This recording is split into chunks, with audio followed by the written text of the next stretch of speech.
ভাগ্য খুলল সিভিক ভলেন্টিয়ারের 120 টাকার টিকিট কেটে কোটিপতি হলো সিভিক ভলেন্টিয়ার। এভাবে ভাগ্য বদল হয় খুশিতে আপ্লুত ওই সিভিক ভলেন্টিয়ার ও তার পরিবার। মালদার রতুয়া থানার কর্মরত এই সিভিক ভলেন্টিয়ার তৌশিক ঘোষ রতুয়া থানার বৈকুণ্ঠপুর এলাকার বাসিন্দা। বরাবরই টিকিট কাটা একটা স্বভাব ছিল তার। ভাগ্য পরীক্ষা করতে সুযোগ পেলে টিকিট কাটতেন। মঙ্গলবার সকালে শিলিগুড়ি যাওয়ার পথে চাচল এলাকার একটি টিকিট কাটেন ওই সিভিক ভলেন্টিয়ার। বেলা বাড়ার সাথে সাথে ফলাফলে দেখতে পান তার টিকিটে 1 কোটি টাকা পুরস্কার জিতেছেন তিনি। খুশিতে ওই সিভিক ভলেন্টিয়ার শিলিগুড়ি যাওয়ার বদলে বাড়ি ফিরে আসেন। 120 টাকার টিকিট কেটে তার এমন ভাগ্য বদল হওয়ায় পরিবারের মুখে চওড়া হাসি।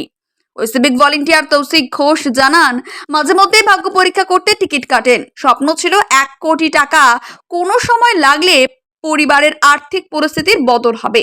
আর ঠিক তেমনটাই হলো তার সাথে। ডিয়ার লটারির 1 কোটি টাকা পুরস্কার লেগেছে তার টিকিটে।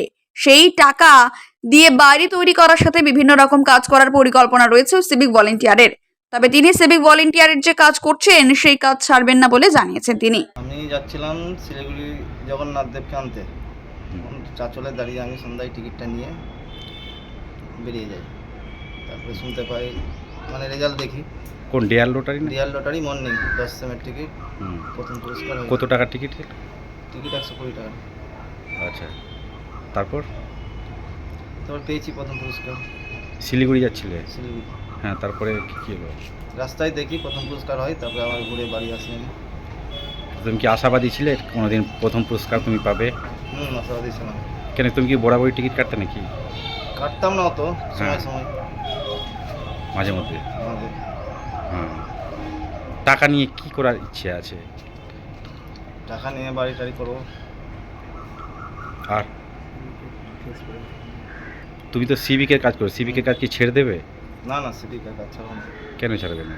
টাকা তো পেলে অনেকটা। টাকা পেয়েছি, টাকা থাকবে, সিভিক চলবে, সিভিকের কাজ করবো। আচ্ছা, হচ্ছে রতুয়াতে রথযাত্রা কোনদিন ছিল না, তো টাকা যখন আমি পেয়েছি জগন্নাথের মন্দির একটা তৈরি করবো। রতুয়া মা আছে, বাবা আছে, বোন, বউ, 2 ছেলে। তোমার নাম? কৌশিক ঘোষ। কৌশিক ঘোষ। তৌশিক ঘোষ।